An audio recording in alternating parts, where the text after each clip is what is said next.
Si on poursuit l'histoire du processus de la présence, on en est à la semaine 9. Il nous en restera une. Comme ça, on dira qu'on a vu au moins tous les titres. Et là, c'est « Je m'aime inconditionnellement ». C'est bien ça le problème. C'est quand même que... Donc on va démarrer juste par un retour à soi, sentir que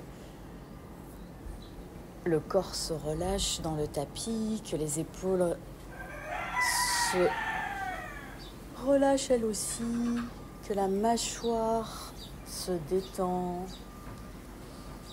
que la peau du visage est détendue.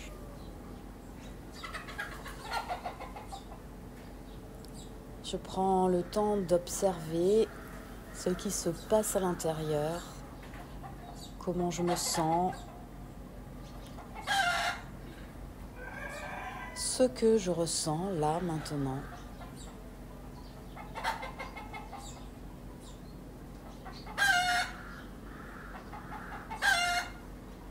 Puis j'écoute la respiration du corps.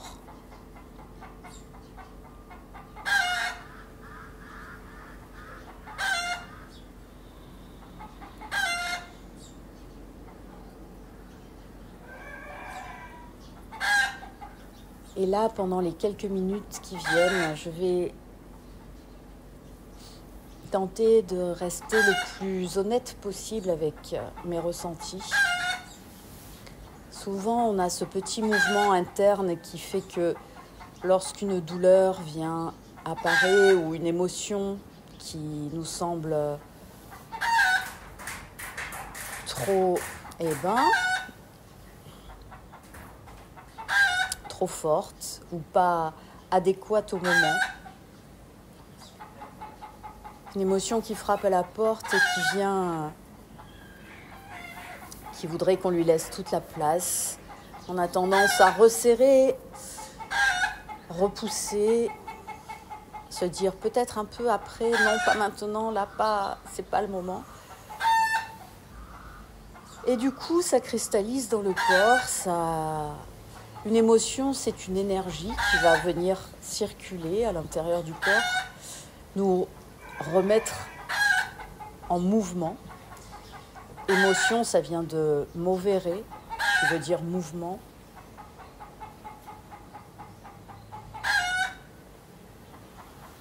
C'est là pour nous déclencher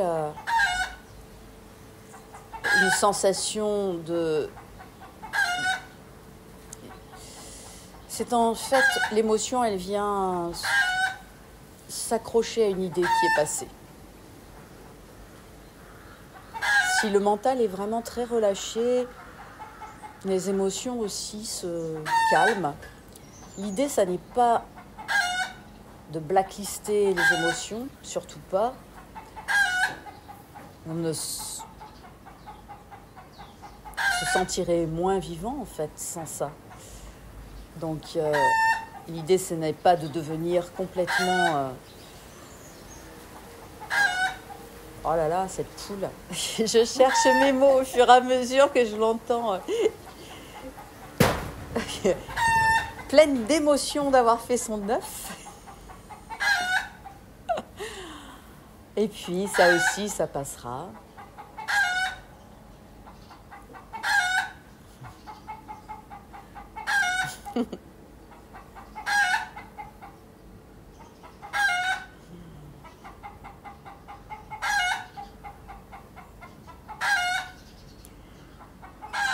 Ça peut être un exercice assez intéressant de sentir qu'on arrive à laisser passer un son sans s'y accrocher.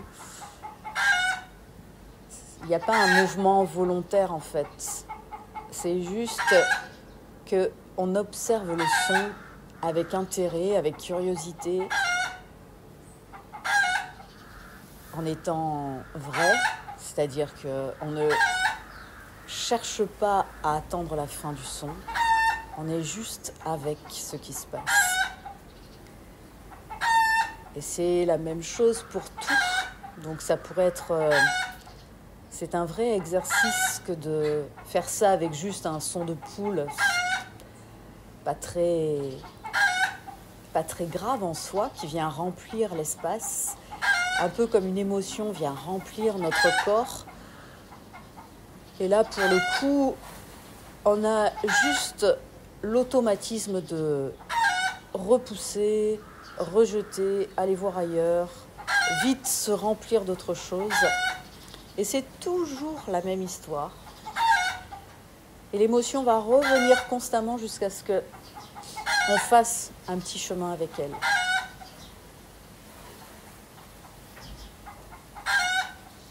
Donc là, observons complètement le son de la vibration de ce son de poule. Comment ça jaillit dans l'espace et comment ça s'éteint.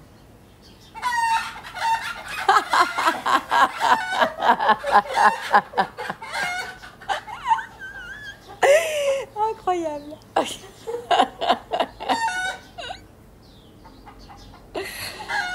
Oh.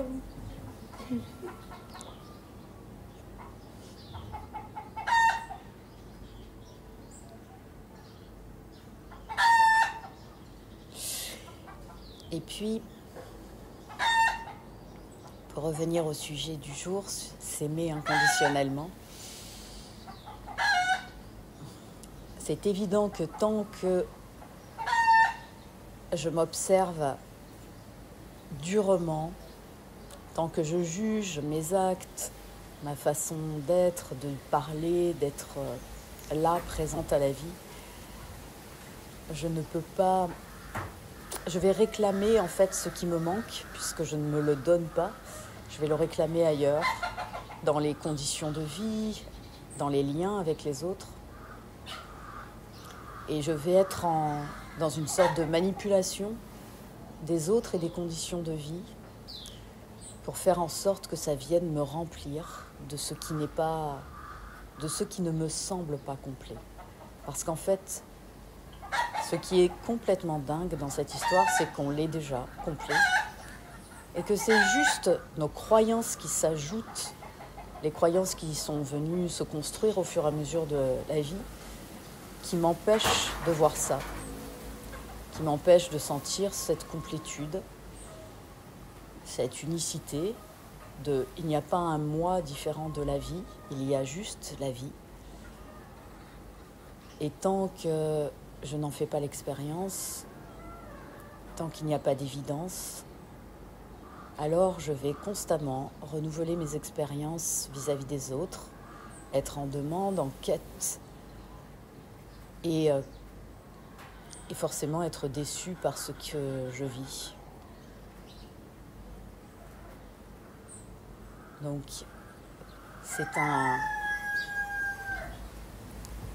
c'est vraiment un retournement complet qui est proposé. Ne plus aller chercher ailleurs qu'en soi ce qui est déjà là.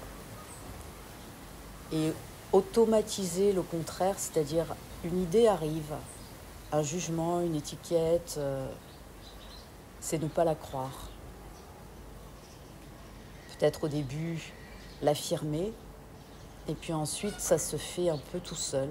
C'est-à-dire que quand un jugement sur soi ou sur les autres, parce que c'est exactement la même chose en fait. Quand on juge quelqu'un, un autre qui semble être autre, c'est en fait un manque qu'on a repéré en soi. Alors pas exactement sur la même... si par exemple on le juge inattentif, pas à l'écoute, on peut retrouver aussi cette même indisponibilité vis-à-vis de soi-même, en fait. Et quand on le repère chez les autres, ça semble tellement plus évident. En fait, c'est un manque qui est là, qui est criant, mais à l'intérieur de soi.